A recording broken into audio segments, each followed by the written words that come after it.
മലപ്പുറത്തെ അലവിക്കുട്ടിക്കും പാലക്കാട്ടെ വൈഷ്ണവിക്കും ഇന്നൊരു വൈദികൻ മാത്രമല്ല തൃശൂർ സ്വദേശി ഫാദർ ബെറ്റ്സൺ. തന്റെ വൃക്കദാനം ചെയ്യാനുള്ള ഫാദർ ബെറ്റ്സണിന്റെ തീരുമാനം അലവിക്കുട്ടിയുടെയും വൈഷ്ണവിയുടെയും കുടുംബത്തിന് പുതുജീവനാണ് നൽകിയത്. നിതാക്കത്തിനെ തുടർന്ന് വിദേശത്തുനിന്ന് നാട്ടിലെത്തിയ അലവിക്കുട്ടി കുടുംബം പോറ്റാൻ ഓട്ടോ ഡ്രൈവറായി. അതിനിടയ്ക്കാണ് വൃക്ക തകരാറിലായത്. മനസ്സിലെ നന്മ പറ്റിയിട്ടില്ലാത്ത കൂട്ടിലങ്ങാടിക്കാർ പണം സ്വരൂപിച്ചു. പക്ഷേ അലവിക്കുട്ടിക്കുള്ള വൃക്ക നൽകാനുള്ള നിയോഗം ഫാദർ ബെറ്റ്സൺ ആയിരുന്നു. അറിയില്ല അതിലെന്ത് പറയാന്ന്.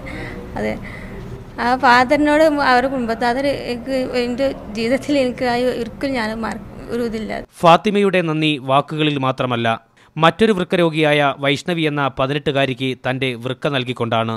കോഴിക്കോട് മിംസ് ആശുപത്രിയിലായിരുന്നു ശസ്ത്രക്രിയ. ഗോഡ് ബ്ലെസ് ദം, അത് പറയാൻ പറ്റില്ല. അങ്ങനെ ഒരു അൺറിലേറ്റഡ് ട്രാൻസ്പ്ലാന്റ്, ഒരു വോളണ്ടറി ആയിട്ട് ട്രാൻസ്പ്ലാന്റ് കൊടുക്കുന്ന വളരെ റയർ സിറ്റുവേഷൻസാണ്. അങ്ങനെ കൂടുതൽ ആളുകൾ മുമ്പോട്ട് വരുന്നുണ്ട്. അത് വളരെ അധികം നല്ല കാര്യം. പിതാവിന്റെ വൃക്ക മാറ്റിവെച്ച് വൈഷ്ണവിക്ക് നേരത്തെ ശസ്ത്രക്രിയ നടത്തിയിരുന്നു. എന്നാൽ വീണ്ടും തകരാറിലായി. അടുത്ത മാസത്തോടെ വൈഷ്ണവി വീണ്ടും ശസ്ത്രക്രിയയ്ക്ക് വിധേയയാകും. മീഡിയ 1 കോഴിക്കോട്.